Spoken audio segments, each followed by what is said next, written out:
Hi, you guys. So Xavier and I were doing a live SSYB, but we got rained out. So we will be taking our yoga practice to a different night, and that will be tomorrow. They're going to join us tomorrow in the same spot. We'll probably be doing it on YouTube. I will give a link always, as I always do. And yeah, that's about it. We're dealing with some, as per the usual, just pivoting, and dealing with some circumstances that are rhetoric, and discuss some AI topics. Xavier's been writing articles for a Bitcoin developer, and it's fantastic. What do we mean by smart societies? We mean societies where integration seems almost seamless. We mean a place where people can exist free of abuse and bullying. We mean a place where no one has to be homeless, hungry, or alone. And a lot of what we know of today, with regards to technology, like apps and social media apps, have taken advantage of technology in general and distance, and brought those two issues, the issue of distance and the issue of socializing, and kind of solved any problem by allowing online social media apps and development. Some examples are the social media app that we're using right now. Yeah. And the ways, there are literally a million different ways that smart societies will, if they're not already, incorporating social media and various topics, various platforms and channels to make life run smoother for everyone and fairer and more enjoyable and cut out a lot of suffering. It does not have to be so mitigated, and that's what always gets me. It's like this demographic of person who gets off on being a bully or being a mean person, or just doesn't even think wow, maybe I shouldn't buy a case of food and bathe in it because there are people who can't even afford to eat.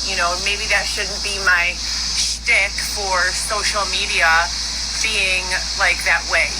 People are either one of multiple columns. They don't care because they just don't care. They don't care because they hadn't considered it, and they're not an asshole or trying to be one. And smart societies have a way of integrating what we need with what we have, and kind of directing people where they need to go to get their needs met. Xavier's dad is developing a smart AI coin. Xavier, do you want to tell them a little bit about the coin? Yeah.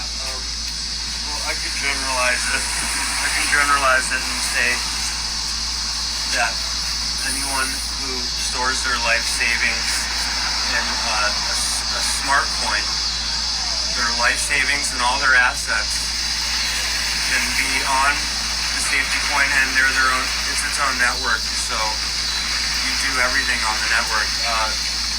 There can be other people. It's like Telegram. There can be other people on your network, and you can message them and have encrypted email protections. But everything you do with all your financial behaviors in banking,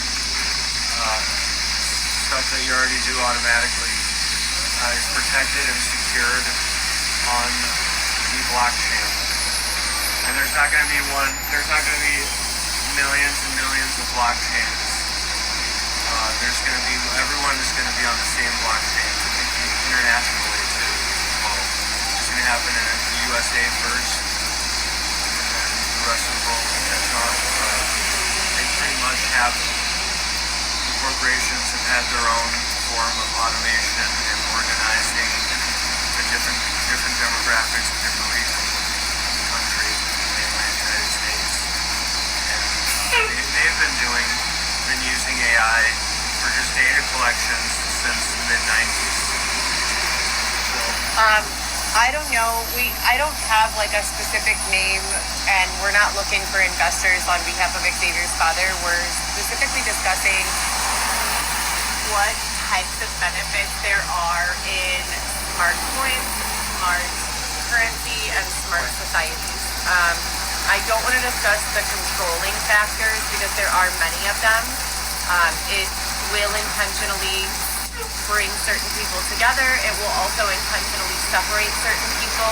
There's a significant amount of autonomy in the human experience that will be taken out of the experience by utilizing these smart societies, but there are a number of very serious problems. Some of them incredibly, or have the potential to be incredibly violent and unsafe, that will be resolved by using these smart society integrations. So it's just something very exciting. We want to discuss this in greater detail at a time when we're not like outside in the rain. So this conversation was planned for Friday. We're probably going to keep it on Friday. If you guys are interested, please feel free to tune in. We would love to have people actually bring some sort of intelligence to the conversation. I'm not really sure why on some days I have really, really intelligent, thoughtful people in the audience. On other days, it's like someone just graduated kindergarten or, is a Billy Madison type of adult who doesn't know how to communicate